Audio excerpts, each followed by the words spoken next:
Howdy folks, welcome back to my YouTube channel. I am your host, Mighty Bjorn, and here we are again with another episode of Community Steel. And kicking off today's episode is a design from Aetherleaf. This is the VK99.01M. This weighs in at 199.72 tons. It is armed with a 168 millimeter gun with 433 millimeters of penetration. It's also got a coaxial 75 millimeter gun with 221 millimeters of penetration, and this is for the late war period. And yeah, I have to say this looks like it get Hitler's rocks off. Hitler was crazy about shit like this, stuff like the mouse, the E100, and this just kind of looks like more or less to me a progression of the E100 and kind of the mouse at the same time. You know, so this definitely looks like something that could have existed, at least on paper. It is a big, heavy behemoth, and it moves like a big, heavy behemoth. The turret traverse is just not very good, kind of miserable, to be honest. But yeah, big ass gun with another smaller gun next to it. So it is a heavy turret. It's also probably a pretty well armored turret. From what I can tell, the whole thing is pretty well armored. The gun is really powerful, but it's also got kind of a long reload. Yeah, that's neither here nor there. You kind of expect that when you see such a large caliber gun. You kind of expect that it's going to have a long reload. I do believe I do shoot some of the coaxial 75 millimeter coaxial stuff here. Oh, maybe not. Jeez. All right, the next one I have here is, well, it's a Hellcat with 105 millimeter howitzer. This is the T-88. This is from 90. This is actually a prototype that the United States had fussed with, and it never reached production. It was kind of like one of those things of, we want to know if we can do this. We don't necessarily want to do this. We just want to find out if we can do this. It weighs in at 17.31 tons. Like I said, it's got the 105 millimeter howitzer. It's got 200 millimeters of penetration, and this is for the late war period. And this thing can get up and go. And the hull and turret both are very well detailed. Love the detail work that he did on this thing. And the shaping's correct. The only thing that seems a little off to me is, I don't know why, but the hull seems a little short. Now, the armor is pretty poor, but yeah, I mean, it's a Hellcat. The Hellcat didn't have armor. I mean, like, the thickest spot of armor was like 1 inch of armor, and that was on the front hull, so that's really not that much armor. Or at least I think it was on the front hull. It might have been the gun panel. Basically, it's got nothing in the way of armor, no matter which way you look at it, as you see a turret going flying in front of me. But it's pretty cool. I like it. And it actually does have the machine gun, I believe, functional as well. Although, I'm not sure, the machine gun did not seem to function here. No matter what, pretty cool overall. And it's nice to see, actually, for once, an American prototype. It's been a while since I've shown any American prototypes. The next one I have here is the Type 5 Horu from, he changed his name to Chino Dahu. It used to be Dahu Chino, so don't get confused here, folks. This weighs in at 6.42 tons. It's armed with a 47 millimeter gun, and the gun is more or less just a support howitzer, although I feel for a support howitzer it's kind of weak. I would think, you know, you'd want something like a 75 millimeter that can pack a lot more explosive. But either ways, it's got 80 millimeter of penetration. Not much in the way of penetration, although the gun is rather short. And like I said, it's supposed to be a support gun, not an actual anti-tank gun. And this is for the mid-war period. Now, this does okay against some of the light tanks, but some of the stuff I was fighting off against, this thing just did not do well at all. Because one problem is it's got no armor. It really doesn't. It's just, like I said, meant to be a support vehicle. Now, mobility, this thing's mobility is fucking ridiculous, actually. It's rather good. It's better than I was anticipating. Because, well, Japanese aren't notorious for good vehicles. Let's be honest here. I like the overall look and design of the vehicle. He took a lot of time and actually put a lot of effort into making this thing actually look pretty good. So credit to him once again for a great looking vehicle and a great functioning vehicle, to be honest. All right, so the next one I have here is from Alex KSP.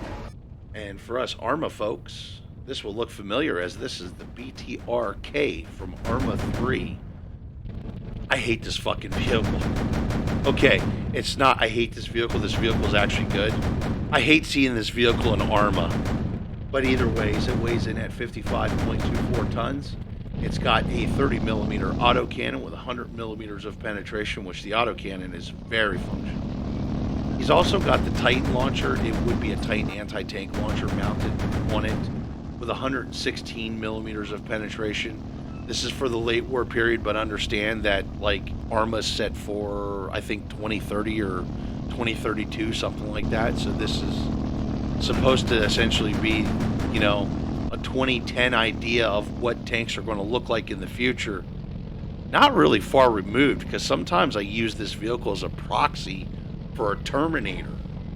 For anyone who knows what the BTR Terminator is. But so yeah, really well done. The hull's actually correct. The whole thing is correct, to be honest. Very mobile. The turret traverses, and this thing can just get up and go. And it's actually meant to be an armor personnel carrier, which is why you see the door on the rear. It would carry, if I remember correctly, it carries 8 infantrymen in the rear area. Although I'm sure the rear area would be cramped with that being said. The autocannon actually slaps. It's a lot of fun. Doesn't have a lot of penetration, but if you can get to the side of vehicles, you can really rip stuff apart. And the nice thing is, this thing does have so much mobility that it will get on the side of most vehicles, because they just can't turn fast enough. The armor is really effective, and that's mostly got to do with the sloping. As you can see here, it's got a high angle of attack. This actually can be used as a makeshift anti-air vehicle in ARMA. I've done it before. I won't be surprised if one of these days I end up doing it again. But yeah, either ways, really well done. Looks great. It's spot on. Now the next one I have here, this is some fun in a bun. This is from Average User, and this is the Weasel 1A4. And look at this thing go. Now this weighs in at 5.82 tons. It's armed with a 20 millimeter autocannon. Only got 85 millimeters of penetration, and it's for the late war period, as this is a more late Cold War, more modern era vehicle. Of course, this is actually meant to be an airborne vehicle, dropped out of a helicopter, or dropped out of like a C-130 on a skid. And honestly, this vehicle is like, damn, this thing was a lot of fun, because it's so damn fast, and it's so damn small that nothing could hit me, and I could just kind of run around creating chaos in this little, it used to be West German, but now it's German tankette, and this is actually a tankette, legit tankette. Now, probably more people are familiar with the tow version of the Weasel, but this is the autocannon version of the Weasel. This is meant for armored reconnaissance. There's also a mortar version, but I don't think he did a mortar version. I don't think he did the tow version either.